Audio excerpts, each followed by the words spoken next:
voice of Indiana County, WCCS, AM 1160 and 101.1 FM. Mark Hilliard with us from the Chamber of Commerce today. Our conversation brought to you by Marcus & Mack, a law firm representing injured people. Good morning to you. Morning, Todd. How are you? Wonderful. It took us a while to get this one scheduled here today, didn't it? We've had some flu bugs going through the house. Yeah, so, well, it's understandable it's at this time of the year. Yeah. Yeah. Okay. So the Indiana County Chamber of Commerce, you released a whole bunch of things here in the last couple of weeks, haven't you? You've got the annual report out, all kinds of things. Yes, and we had our board meeting last week and discussed a whole lot of issues, including the Regional Greenhouse Gas Initiative. That's been a real big topic of interest for us and certainly for the county. So, we spent a lot of time in our executive committee meetings and in our board meeting last week discussing that. Yeah, well, that is a really, really big issue, and it's not going to go away until it is resolved in Harrisburg. And so, a lot of people on pins and needles around here about that. Yeah, it's... and from the Chamber's standpoint, we don't like to come out and take a political stance one way or the other on anything unless we have, number one, that it affects Indiana County, which this clearly would, and number two, that we have all the info. So we spent a lot of time over the past few months in meetings, doing a lot of research and trying to educate ourselves and finding out all the details on this as we could. And the bottom line is it would just be bad. Truthfully, it'd be bad for the whole Commonwealth. It's just not a good thing the way it's set up. And I think Commissioner Hess said it best. We want to save the environment and protect the environment, but there are better ways to do it. And certainly, raising everybody's energy costs and costing thousands of jobs is not the way to do that. So this would be bad. And really, what we're trying to do now is find ways from the Chamber's standpoint. We endorsed the Commissioner's resolution that they passed back on October 23rd at our board meeting last week that opposes Reggie. And really what we want to do now is to try to go and educate some of the fellow Chamber executives and let them know, especially the ones that could be impacted directly with the loss of jobs. I've spoken to some already, and it's amazing, how many aren't even aware of what this is. And my job right now is to try to go around and educate them, get their support, and hopefully go to the PA Chamber and get their support as well, and just do our best to try to sway that decision and maybe have it go away eventually. But it's going to be a hot topic over the next 6 months until we reach the budget season in the middle of the summer. Yeah, well, the interesting thing about it is that it's an issue that is directly tied to the long-standing battle between the legislature and the executive branch as to who has the right to set policy. And this is just the latest example of it. So yeah, that's a whole other issue. They'll battle it out. Yeah, in terms of him passing that without any approval from either side, the House or the Senate. But so it's something that we're going to keep a close eye on, and we're working very closely with Senator Pittman and Representative Struzzi on the issue as well. And I know Representative Struzzi's holding a hearing, I believe, on February 5th that we may go down there and help support him and possibly even testify at that hearing in regards to the impact that it would have on our county and neighboring counties as well. What else stood out for you about the directors' meeting last week? Well, the census is a big issue as well, and that's something that. From our standpoint, there are a lot of jobs available. I think they said they're looking to hire almost 500 people.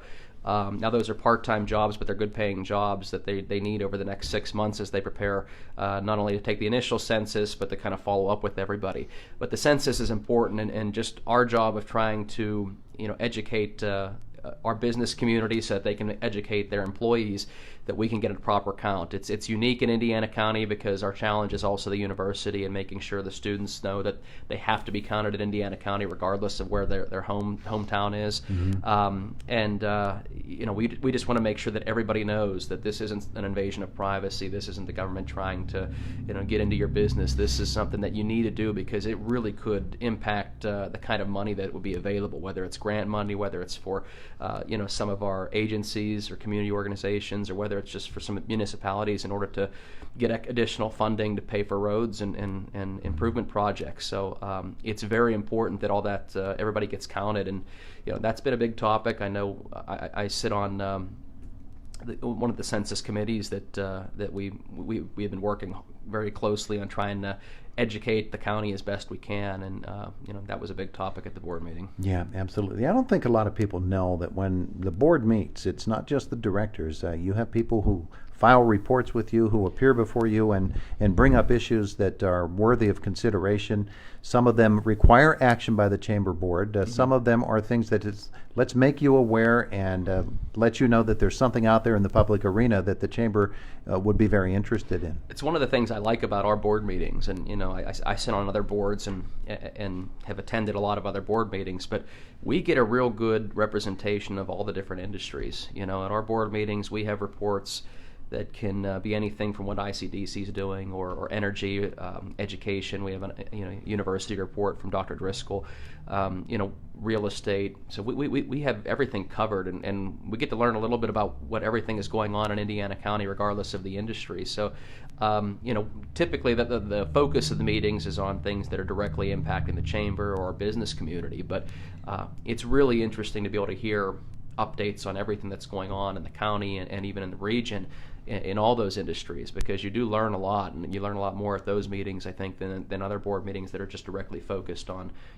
whatever organization that it's representing. Yeah, and there's the great potential to hear good news. Sometimes there's the surprising bad news that you might get at one of those meetings as well, and that demands immediate attention. And well, that's really why the Chamber exists, is to address those issues that come up that might affect the citizens in terms of their jobs, the local economy, all of that. That's kind of where, we had been discussing that regional greenhouse gas initiative for over 6 months now, and it's been something that we began researching back in late June.